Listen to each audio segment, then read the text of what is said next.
전세가 계속 올리고 있다고 하죠. 전세가가 집값 상승이 이끈다. 자꾸 기사 이따위로 하죠. 경제지.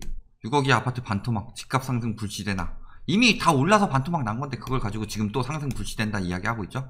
지금 못 사면 나고, 지금 사면 나고예요. 추석 이후 집값 더 오른다. 어때요 지금? 불패가 된 서울 아파트. 매매, 전세, 청약 모두 식지 않을 것이다. 전문가, 다수의 부동산 전문가라고 말하는 사람들 뭐예요? 은행에서 부동산 돈 빌려주는 사람들. 이 사람들 집값 떨어지면 안 되죠. 부동산 전문가 첫 번째 이유. 부동산 학과 교수. 부동산이 투기재가 아니고 그냥 사는데 필수 재료만 남아있다 라고 하면은 누가 부동산 공부해요? 이 사람들 밥그릇 잃죠. 그 다음에 은행 팀장이나 뭐 부동산 지점 뭐 전문가라고 하는 사람들, 이 사람들 집값 떨어지면 안 돼요. 왜? 나중에 안 되면은 회수해서 경매를 내놓든 팔아야 되는데 집값이 떨어져 버리면 어떻게 돼요? 리번처럼 작살날 수가 있다. 은행 자체가 엄청나게 손해볼 수 있고. 그러니까 절대 집값 떨어지면 안 된다고 유도하고 있는 거죠. 그 다음에 세 번째, 전문가라는 사람들 보면은 플랫폼에서 일하는 사람들이나 혹은 연구소에서 일하는 사람들이나 혹은 뭐 스타 강사들, 이런 사람들 다 뭐예요? 그걸로 돈 벌어먹고 살잖아요. 오른다고 해서 돈 벌어먹고 사는 사람들이 떨어진다고 얘기하겠어요? 그러니까 굉장히 편파적인 사람들만 골라서 한다. 제가 예전에 한번 자료 보여준 적 있죠. 80%가 이권이 걸린 사람들 이야기하고 있고, 나머지 한 10몇 % 정도가 이권이 걸리지 않은 사람들에 대한 이야기인데, 지금 이야기 들어보면 어때요? 이권이 걸리지 않은 사람들은 대부분 위험하다고 하고 있어요. 이권이 걸린 사람들만 계속 오른다고 하고 있죠. 근데 10명 중 8명이다. 당연히 10명 중 8명이 이권이 걸린 사람이니까. 걸린 사람들도 이제는 슬슬 하락을 예측하는 사람들도 생기고 있다. 영끌 엄청나죠? 담보대출 막히니까 부모 호주머니 신용대출 영끌로 집 샀다. 거래 비중 추이 떨어지기 시작했죠. 이제 그 전까지 엄청나게 늘었고, 가족에게 돈 빌린 추이 계속 늘어나고 있죠. 이거는 대출 규제에서 신용대출 규제에 들어가니까 가족들한테 돈 빌리는 게 늘어났다. 이렇게 보시면 되겠죠. 엄청나게 줄었죠. 그 퍼센테이지도. 자, 이렇게 영끌한 사람들 얼마나 빌렸어요? 평균이 7.3억인데 빚이 4.2억이에요. 이게 빚이 4.2억이 쉬운 얘기가 아니에요. 특히 본인 입주 20대 30대 영끌해서 들어간 거죠. 제가 근데 영끌해서 들어가는 거 위험성 여러 번 이야기했었죠. 특히 지금처럼 가계부채가 최악인 상황이에요. 금융규제에 들어간다고 예측한 상황이에요. 매매시장 동향 자꾸 이런 식으로 유도해서 지금 조금 다시 오르고 있어요. 서울도. 근데 매매 거래지수는 떨어지고 있죠. 주간 매매 거래지수 없앴더라고요. KB에서. 근데 월간 보면 많이 떨어지고 있죠. 9월까지. 또 10월에 다시 오른다고 하겠죠. 아니 매수 우위지수 심리는 찬다고 오르는데 거래는 안 되고 있어요. 그러니까 거래지수를 보여줘야 되는데 거래지수를 없애버렸다. 그래서 뭐라 그래요? 매매 거래지수 없앤 이유가 감정원이랑 지표 달라가지고 국가에서 막아버렸다. 통계 조작하고 있다. 이딴 식으로 이야기하고 있는데, 솔직히 얘기할까요? 매매 거래지수가 거래가 안 되고 있다는 걸 보여주기 때문에 더 감정원 지표랑 맞고, 매수 우위지수가 자꾸 심리를 조장하기 때문에 국토부에서 압력 넣고서 진짜 그랬다면은 매매 거래지수가 아니라 매수 우위지수를 없애버렸을 것이다. 근데 기자들이 개뿔도 모르고 깔려고 난리치고 있다. 매매 거래지수 오늘 삭제됐거든요. 오늘 삭제되고 있었어요. 그래가지고 매매 거래지수가 12일까지밖에 없더라고요. 그러다가 그 다음에 다시 보니까 없어졌어요. 근데 매매 거래지수가 떨어지다가 보합이었다. 오르고 있지 않았어요. 거래량 계속 줄고 있죠. 매매 거래지수 오르고 있었겠어요? 근데 저걸 날려버렸는데 유리하게 조작하는 거예요. 말도 안 되는 소리지. 매매 거래지수야말로 지금 위험하다는 걸 제대로 드러내고 있는 지표인데, 오히려 KB에서 더 호도하기 위해서 지었다. 판단하면 몰라도 그 반대로 판단하는 건 안 되죠. DSR 규제 확대된다고 그랬어요. 주택 구입 문턱도 높아지나. 지금 맨날 그러면서 주거 사다리 걷어찼다 이야기하는데, 이거 주거 사다리 아니에요. 지금 돈 빌려서 하는 거 주거 사다리예요. 주거 사다리. 저거 돈 빌려가지고 사면 죽어요. 무슨 주거 사다리를 걷어차요. 주거 사다리니까 걷어찬 거지. 죽지 말라고. 지금 보면 어때요? 가계대출 꺾였죠. 주담대는 그래도 올라가고 있습니다. 계속 유도하니까. 추석 이후 오른다고 하니까 계속 9월에 유도했죠. 그리고 9월 도중에 규제했기 때문에 9월까지는 많이 오르고 있었다. 그리고 DSR 규제 확대한다. DSR 규제는 당연히 확대해야 돼요. DSR이 지금 40%가 낮은 게 아니에요. DSR 40% 맞춰가지고 주거사다리 끊었다. 예전에 DSR 20%만 넘어가도 그 사람은 하우스 푸어라고 했어요. 근데 미친 하우스 푸어들이 생겨나고 있는데 DSR을 넘어서는 대출을 받아서 하고 있다. 이거 터져요 금방. 기준금리 동결한다고 하니까 가계부채 증가 우려래요. 기준금리 그럼 올릴까요? 지금 막 기준금리 가지고 금리 왜 낮췄냐, 부동산 띄우려고 한다. 개뿔도 모르는 인간들이 그 얘기하고 있는데, 금리 올리고 있었는데 미중 무역전쟁 터지고 올해 코로나 터지면서 어쩔 수 없이 금리를 낮췄죠. 근데 이거를 실물 경제가 살아나라고 금리를 낮춰놨더니 다 자산시장에 거품만 만들고 있어요. 터지게 되면 굉장히 위험하죠. 근데 지금 코픽스도 오르고 있죠. 8월부터 주담대 금리 올린다는 이야기 있었고 9월에도 10월 넘어가면서 금리 올라갔죠. 코픽스 오르자 금리 인상했다? 코픽스 오르기 전부터 금리 인상 들어가기 시작했어요. 은행권에서. 저희가 늘 이야기하잖아요. 바젤3 대비해야 되고 가계부채 위험도 높아졌다. 거기다가 예대율 조정 들어갔죠. 은행권에는 어쩔 수 없어요. 저기서 막 무리하게 빌려줬다. 터지면 리먼이에요.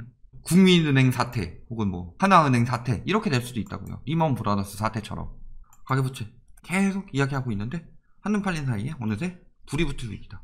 이거는 코로나 끝나고 나면은 바로 경제위기 또 시작이다. 코로나 다시 터진다. 이런 2차 팬데믹도 있는데 코로나 끝나고 나서 부채로 인한 2차 팬데믹이 또 터질 것이다. 요거 항상 기억해 두셔야 됩니다.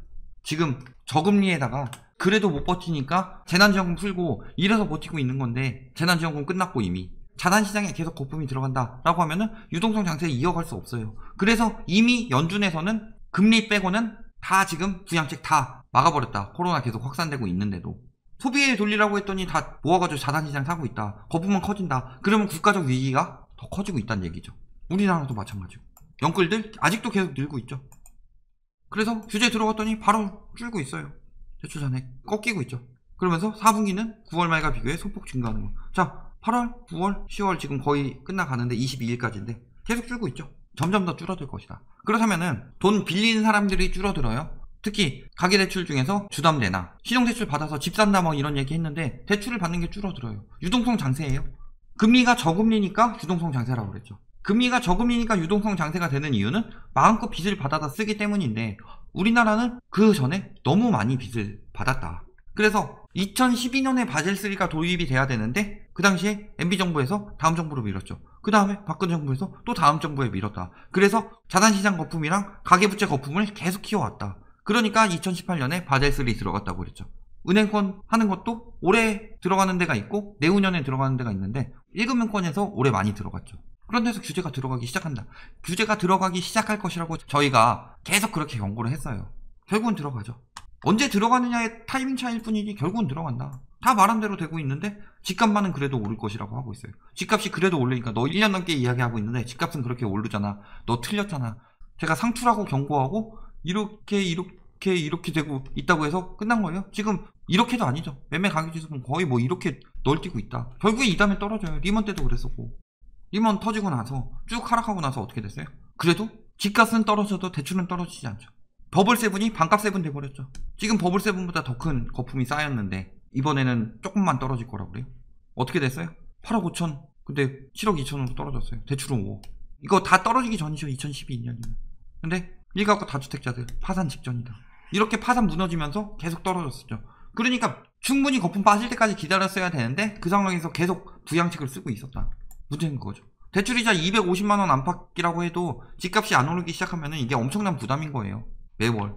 지금도 어때요? 경험 못한 세금, 다주택자 못 버틴다. 지금 계속 이런 이야기 나오고 있죠. 종부세율 6% 그때보다 높아요. 대출이자 그때보다 낮은 것 같아요. DSR 비중이 훨씬 더 높은데 지금 막 전세 대란 났다고 하고 있죠. 난리치고 있죠. 전세가 올려서 하고 있죠.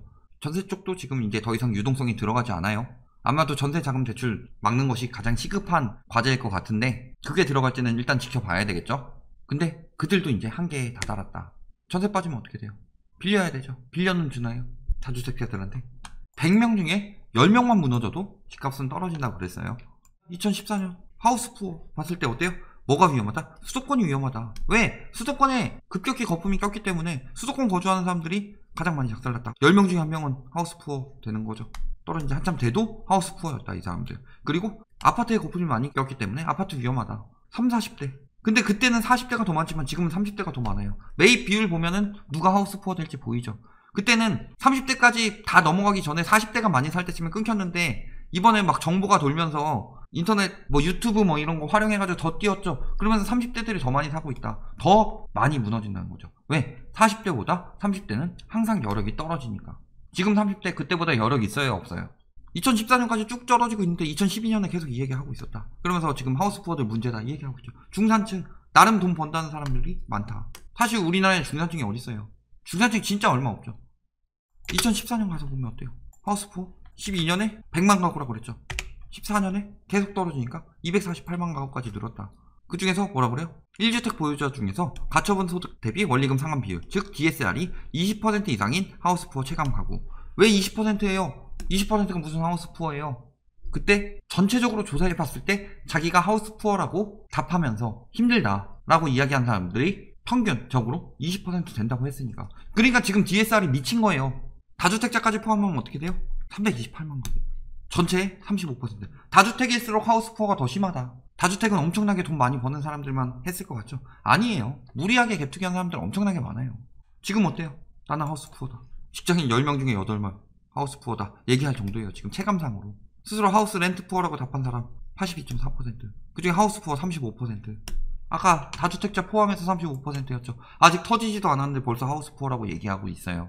저 때는 한참 떨어지고 나서도 하우스 푸어였는데, 거기다가 지금 아까 이야기했죠. DSR 얘기했는데 고위험 가구 23.6% 급증했다고 그랬죠. 전년 대비 30, 40대들이 많이 샀으니까.